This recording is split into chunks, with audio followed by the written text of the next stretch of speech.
जिस चॉकलेट को आप सेकंडों में खोलकर खा लेते हैं, उसे फैक्ट्री में बनाने में घंटों की मेहनत और दर्जनों मशीनें लगती हैं। ये परफेक्ट स्नैप, ये स्मूथ पिघलना, ये सब किसी जादू से नहीं, बहुत कंट्रोल्ड साइंस से होता है। आज हम अंदर से देखेंगे एक ऐसी मिल्क चॉकलेट फैक्ट्री जहां हर दिन टनों चॉकलेट बार बनकर निकलते हैं, बिल्कुल डेयरी मिल्क टाइप। कच्चे कोको बीन से लेकर आपके हाथ में आने वाली रैपर वाली बार तक, पीमेन पूरा सफर आप एक एक स्टेप में देखेंगे। और अगली बार जब आप एक बाइट लेंगे तो आपको याद रहेगा कि इसके पीछे कितनी बड़ी इंजीनियरिंग और हाइजीन छुपी है। ये है एक मॉडर्न मिल्क चॉकलेट प्लांट, जैसा बड़े ब्रांड्स अपनी डेयरी मिल्क टाइप चॉकलेट्स के लिए यूज करते हैं। अंदर हर चीज स्टेनलेस स्टील, टेम्परेचर कंट्रोल और फूड सेफ्टी के हिसाब से डिजाइन की गई है। यहीं से बनकर निकलती हैं वो चॉकलेट बार्स जिन्हें आप गिफ्ट में, त्योहारों पर या रोज की ट्रीट में खाते हैं। इस वीडियो में आप देखेंगे कोको बीन्स की सफाई और रोस्टिंग, फिर ग्राइंडिंग और मिल्क के साथ मिक्सिंग, उसके बाद कॉन्चिंग, टेम्परिंग, मोल्डिंग और आखिर में पैकिंग। एक तरफ ये कड़वी कच्ची कोको बीन्स और दूसरी तरफ मीठी क्रीमी चॉकलेट मंडी, बीच का पूरा सफर आज हम खोलकर दिखाएंगे। आप देखेंगे कैसे इतनी बड़ी क्वांटिटी में काम होते हुए भी हर स्टेप पर हाइजीन और क्वालिटी कंट्रोल रखा जाता है। एक औसत ऐसी यूनिट हर दिन हजारों से लेकर लाखों तक चॉकलेट बार प्रोड्यूस कर सकती है। तो चलिए एंट्री गेट से लेकर आखिरी पैकिंग लाइन तक इस चॉकलेट फैक्ट्री का पूरा टूर शुरू करते हैं। हर एरिया की अपनी एक जर्नी है, लेकिन सबका लक्ष्य एक ही, परफेक्ट टेस्ट और टेक्सचर वाली बार आपके हाथ तक पहुंचाना। और याद रखिए, ये जो चमकदार स्मूथ बार आपको दिख रही है, इसका पहला कदम कहीं दूर खेतों में लगा कोको का पेड़ होता है। मिल्क चॉकलेट की कहानी शुरू होती है कोको प्लांटेशन से, जहां कोको के पेड़ सालों तक फल देते हैं। इन फलों के अंदर होते हैं कोको बीन्स, जिनसे आगे चलकर चॉकलेट का टेस्ट पैदा होता है। फर्मेंटेशन और सुखाने के बाद ये बीन्स बैग में भरकर समंदर और सड़क के रास्ते चॉकलेट फैक्ट्रियों तक पहुंचती हैं। फैक्ट्री पहुंचते ही सबसे पहले इनका वजन और डॉक्यूमेंटेशन किया जाता है, ताकि हर बैच ट्रेस किया जा सके। ये वही रॉ कोको बीन्स हैं जिनकी क्वालिटी पर पूरी चॉकलेट के फ्लेवर का बेस टिकता है। इन्हें क्लीन ड्राई स्टोर में बैच नंबर के साथ रखा जाता है, ताकि बाद में भी पता रहे कि कौन सा बैच कहां यूज हुआ। अलग अलग देशों के कोको का अपना फ्लेवर होता है, जिन्हें मिलाकर एक कंसिस्टेंट टेस्ट तैयार किया जाता है। कोको के साथ दूसरा मेन इंग्रेडिएंट है रिफाइंड शुगर, जो चॉकलेट की मिठास कंट्रोल करती है। इस शुगर के भी सैंपल उठाकर उसकी शुद्धता और क्रिस्टल साइज टेस्ट किया जाता है। Full cream milk powder chocolate को क्रीमीनेस और मिल्की फ्लेवर देता है। कोको बटर वही कुकिंग, ये वही नेचुरल फैट है जो बीन से निकलता है और चॉकलेट को उसकी स्मूथनेस और माउथ फील देता है। आप देख सकते हैं ये कमरे का टेम्परेचर पर ठोस दिखता है, लेकिन हल्की गर्मी पर पिघलने लगता है बुलफर, बिल्कुल चॉकलेट की तरह। थोड़ी सी मात्रा में इमल्सिफायर और फ्लेवरिंग जैसे लेसिथिन और वैनिला टेक्सचर और टेस्ट को फाइन ट्यून करते हैं। इन कुछ सिंपल इंग्रेडिएंट्स से मिलकर बनती है आपकी favourite milk chocolate bar. Magic recipe असल में सही प्रोपोर्शन का खेल है। अब ये रॉ मटेरियल क्लीनिंग और रोस्टिंग के एरिया की तरफ बढ़ता है, जहां कोको बीन्स का असली ट्रांसफॉर्मेशन शुरू होता है। सबसे पहले कोको बीन्स की सफाई की जाती है, ताकि रेत, पत्थर या मेटल के टुकड़े सब अलग हो जाएं। जाली से छोटे छोटे कण नीचे गिर जाते हैं और स्टैंडर्ड साइज की बीन्स आगे जाती हैं। एयर ब्लो से हल्की धूल और सूखी पत्तियां उड़कर अलग हो जाती हैं। अब बीन्स रोस्टिंग के लिए तैयार हैं। रोस्टिंग वो स्टेप है जो कोको बीन्स की असली खुशबू और गहरा फ्लेवर बाहर लाता है। टेम्परेचर और टाइम दोनों को ध्यान से कंट्रोल किया जाता है। ज्यादा भुने तो जला हुआ टेस्ट, कम भुने तो कच्चापन रह जाता है। धीरे धीरे बीन्स का रंग गहरा होता है और इनसे चॉकलेट जैसी महक उठने लगती है। रोस्टिंग के बाद बीन्स को तुरंत ठंडा किया जाता है, ताकि कुकिंग वहीं रुक जाए और फ्लेवर फिक्स हो जाए। आप देख सकते हैं अब इनकी शेल थोड़ी क्रैक हो गई है और अंदर के निब्स अलग करने के लिए तैयार हैं। अगला स्टेप है बीन्स को तोड़कर निब्स और छिलके को अलग करना, जिसे विनोइंग कहते हैं। ब्रेक करने के बाद निब्स और छिलके दोनों मिले रहते हैं। इन्हें अलग करने के लिए एयर फ्लो का इस्तेमाल होता। हवा के प्रेशर से हल्के छिलके ऊपर की तरफ उड़ जाते हैं और भारी निब्स नीचे गिर जाते हैं। छिलकों को या तो एनिमल फीड, कंपोस्ट या बायोफ्यूल के लिए इस्तेमाल किया जा सकता है और निब्स आगे प्रोसेस में जाते हैं। यही निब्स असल में चॉकलेट का दिल हैं, जिसमें इनमें कोको सॉलिड्स और कोको बटर दोनों होते हैं। ताजा अब ये निब्स एक ऐसी मशीन में जाएंगे जहां ये पिसकर तरल जैसा कोको लिकर बन जाएंगे, जो आगे चॉकलेट का बेस बनता है। ग्राइंडिंग के दौरान निब्स से घर्षण की वजह से गर्मी पैदा होती है और कोको बटर पिघलकर इन्हें फ्लोइंग पेस्ट में बदल देता है। ये है कोको लिकर। के नाम भले लिकर हो, लेकिन ये सिर्फ प्योर कोको पेस्ट है, कोई अल्कोहल नहीं। कुछ हिस्सा इस लिकर का सीधे चॉकलेट में जाएगा और कुछ से अलग करके कोको पाउडर और कोको बटर बनाया जाएगा। हाई प्रेशर प्रेस में इस लिकर को दबाकर एक तरफ से कोको बटर निकाला जाता है और दूसरी तरफ केक के रूप में कोको सॉलिड्स बचते हैं। यही प्योर कोको बटर बाद में मिल्क चॉकलेट को उसकी सिग्नेचर मेल्टिंग और शाइन देगा। और ये मजबूत कोको केक आगे जाकर कोको पाउडर में पीसा जाता है, जो ड्रिंक से लेकर बेकिंग तक हर जगह यूज होता है। अब चुना हुआ cocoa liquor batch cocoa butter और बाकी इंग्रेडिएंट्स के साथ मिलकर मिल्क चॉकलेट बेस बनाने के लिए आगे बढ़ता है। रोस्टिंग और निब्स तैयार होने के बाद कहनी अब मिल्क, चीनी और कोको के कॉम्बिनेशन की तरफ बढ़ती है। फूड ग्रेड पाइपलाइन के जरिए लीकर सीधा अगली बिल्डिंग में भेजा जाता है ताकि ओपन कांटेक्ट कम से कम रहे। इस समय तक ये अभी भी कड़वा और बहुत स्ट्रॉन्ग फ्लेवर वाला होता है। इसे बैलेंस करने के लिए दूध और चीनी इंतजार कर रहे हैं। दूसरी तरफ दूध को भी फैक्ट्री के अंदर पाश्चराइज और स्टैंडर्डाइज किया जाता है ताकि उसकी क्वालिटी एक जैसी रहे। पाश्चराइजेशन से दूध में मौजूद हानिकारक बैक्टीरिया खत्म हो जाते हैं, लेकिन फ्लेवर और न्यूट्रिएंट्स काफी हद तक बचे रहते हैं। अब ये तीन दुनिया डेक कोको, दूध और चीनी दार एक पॉइंट पर मिलेंगी जहां मिल्क चॉकलेट की असली रेसिपी शुरू होती है। ये है चॉकलेट मिक्सचर प्रिंटी। यहाँ तय प्रोपोर्शन में cocoa liquor, sugar, milk powder और थोड़ा सा कोको बटर मिलाया जाता है। कंप्यूटर कंट्रोल्ड स्केल हर इंग्रेडिएंट को ग्राम लेवल तक प्रीसाइजली नापकर ही मिक्सचर में भेजते हैं। मिल्क पाउडर लिक्विड मिल्क की तुलना में ज्यादा स्टेबल होता है, इससे चॉकलेट की शेल्फ लाइफ बेहतर रहती है। थोड़ी अतिरिक्त कोको बटर स्मूथ टेक्सचर और ग्लॉसी फिनिश के लिए जरूरी होती है।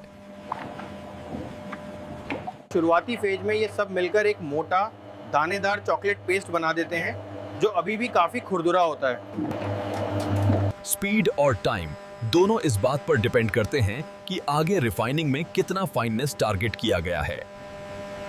अब ये मोटा पेस्ट रोलर रिफाइनर में जाएगा, जहां इसे चॉकलेट जैसी महीन टेक्सचर दी जाएगी।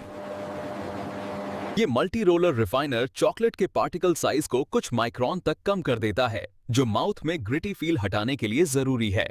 रोलर्स के बीच से गुजरते गुजरते चॉकलेट बार बार कुचलती है और धीरे धीरे बेहद स्मूथ पाउडरी टेक्सचर में बदलती जाती है। इस स्टेज पर चॉकलेट सूखा सा लग सकता है, लेकिन इसके अंदर अभी भी फैट और फ्लेवर दोनों मौजूद हैं। ये रिफाइंड मास अब कॉन्चिंग मशीन में भेजा जाएगा, जहां इसके टेस्ट और टेक्सचर को फाइनल टच मिलेगा। कॉन्चिंग मिल्क चॉकलेट बनाते समय सबसे क्रिटिकल स्टेप्स में से एक है। यहाँ चॉकलेट घंटों तक मिक्स और एरेट की जाती है। इससे दो फायदे होते हैं, एक तो फ्लेवर डेवलप होता है और दूसरा टेक्सचर और भी स्मूथ और क्रीमी बनता है। इस दौरान कोको के कुछ तेज एसिडिक नोट्स उड़ जाते हैं और चॉकलेट का टेस्ट नरम और बैलेंस्ड हो जाता है। इसी फेज में इमल्सिफायर और फ्लेवर जैसे लेसिथिन और वैनिला मिलाए जाते हैं, जो फ्लो और खुशबू दोनों को बेहतर बनाते हैं। कॉन्चिंग के बाद चॉकलेट इतनी स्मूथ हो जाती है कि इसे गिराते समय एक सिल्की रिबन जैसा फ्लो नजर आता है। मैनुअल और मशीन तीनों तरह से इसकी विस्कोसिटी चेक की जाती है, ताकि ये न तो बहुत पतली हो और न बहुत गाढ़ी। प्रीसेट रेंज में आना जरूरी है, तभी चॉकलेट आगे मोल्डिंग में अच्छे से बहेगी और बार्स बराबर बनेंगी। अब ये स्मूथ मिल्क चॉकलेट मास अपने आखिरी ट्रीटमेंट टेम्परिंग वैन के लिए जाता है, जो चमक और क्रंच दोनों तय करेगा। टेम्परिंग वही प्रोसेस है जो चॉकलेट को रूम टेम्परेचर पर भी फर्म रखता है और फ्रिज से निकालकर भी क्रिस्प स्नैप देता है। सही टेम्परिंग के बिना चॉकलेट की सतह पर बाद में सफेद दाग और ब्लूम आ सकता है, जिसे ब्रांड कभी पसंद नहीं करते। टेस्ट के तौर पर थोड़ी चॉकलेट निकालकर चेक की जाती है कि वो कुछ ही मिनटों में सॉलिड होकर ग्लॉसी फिनिश दे रही है या नहीं। अब ये पूरी तरह तैयार मिल्क चॉकलेट अपने आखिरी रूप ये बार्स और बाइट स्पंज में ढलने के लिए मोल्डिंग सेक्शन में पहुंचने वाली हैं। नोजल्स हर मोल्ड में एक ही मात्रा की चॉकलेट डालते हैं ताकि हर बार का वजन बिल्कुल एक जैसा हो। हल्का वाइब्रेशन देकर हवा के बुलबुले निकाले जाते हैं, वरना अंदर खाली पॉकेट्स बन जाती और बार्स ब्रेक हो सकती हैं। ये मोल्ड्स अब लंबे कूलिंग टनल की तरफ जा रहे हैं, जहां चॉकलेट धीरे धीरे सेट होगी। अंदर चॉकलेट लिक्विड से सॉलिड में बदल रही होती है और कोको बटर सही क्रिस्टल फॉर्म में लॉक हो रहा होता है। बाहर निकलते समय बार्स सॉलिड, ठंडी और रैपिंग के लिए परफेक्ट स्टेट में होती हैं। डीमोल्डिंग सिस्टम मोल्ड को हल्का सा फ्लेक्स करता है और टेम्पर्ड चॉकलेट खूबसूरती से बाहर निकल आती है। ऊपर बने छोटे छोटे स्क्वायर डिजाइन सिर्फ दिखने के लिए नहीं, इन्हीं की वजह से बार आसानी से टुकड़ों में टूट पाती है। पास हुई चॉकलेट बार्स अब अपने अगले बड़े चरण ये रैपिंग और पैकिंग पैक की तरफ बढ़ती हैं। कूलिंग पूरी और स्टेबल न होने पर बार आगे नहीं भेजी जाती, वरना रैपर के अंदर पसीना और विकृति आ सकती है। कानूनी रूप से भी पैक्ड फूड का वजन डिक्लेयर्ड वैल्यू के भीतर ही होना चाहिए, नहीं तो पूरा बैच रिजेक्ट हो सकता है। इन ऑटोमेटिक कन्वेयर्स पर चलते चलते ही बार्स धीरे धीरे कमरे के टेम्परेचर से एडजस्ट होती हैं। अब हम पहुंच गए हैं पैकिंग एरिया में, जहां ये खुली चॉकलेट बार पहली बार अपने रैपर से मिलती है।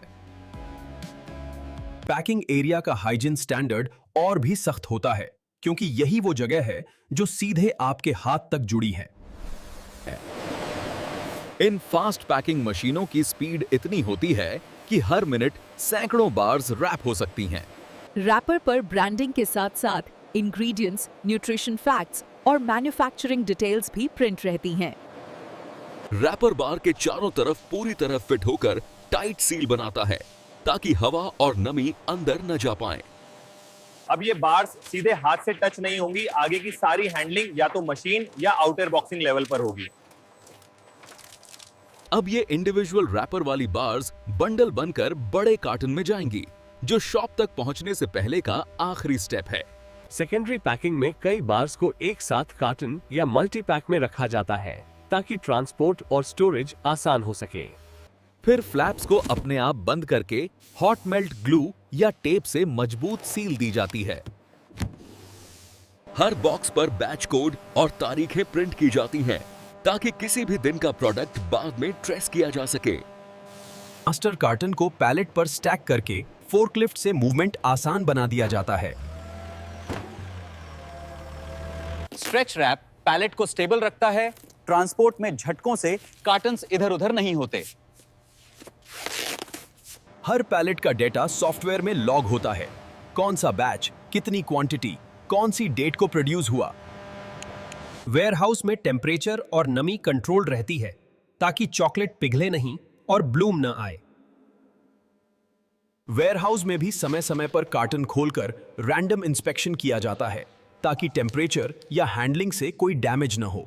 डॉक्यूमेंट्स में साफ लिखा होता है कि किस बैच की कितनी क्वांटिटी किस शहर या डिपो की तरफ जा रही है। एक बार ट्रक निकल गया तो समझिए ये चॉकलेट आपकी सिटी की किसी दुकान या सुपरमार्केट की तरफ रवाना हो चुकी है। हाईवे, गोदाम, शॉप, पिट के कई हाथों से गुजरकर ये बार आखिरकार आपकी रसोई या फ्रिज तक पहुंचती है। आप जब भी स्टोर में जाकर एक चॉकलेट बार चुनते हैं, उसके पीछे ये पूरा इंडस्ट्रियल सफर खड़ा होता है। अब आते हैं उस हिस्से पर जो इस पूरी प्रोसेस को भरोसेमंद बनाता है, क्वालिटी कंट्रोल और टेस्टिंग। स्पेशल मशीन से चॉकलेट की हार्डनेस और स्नैप टेस्ट होती है। कितने फोर्स पर बार टूटती है, ये भी डेटा में रिकॉर्ड होता है।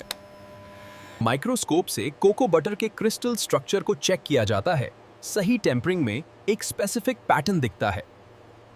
कुछ सैंपल्स को हीट स्टेबिलिटी के लिए अलग अलग टेम्परेचर पर रखकर देखा जाता है कि क्या उन पर ब्लूम या स्वेटिंग तो नहीं आ रही है। हाथों की सफाई, साफ यूनिफॉर्म और प्रोटेक्टिव गियर, बेकिंग, ये सब कोई फॉर्मेलिटी नहीं बल्कि रोज का अनिवार्य हिस्सा है। पर्यावरण के लिए भी आजकल चॉकलेट फैक्ट्रियां वेस्ट वाटर ट्रीटमेंट, रिसाइकलिंग और एनर्जी एफिशिएंसी पर जोर दे रही हैं।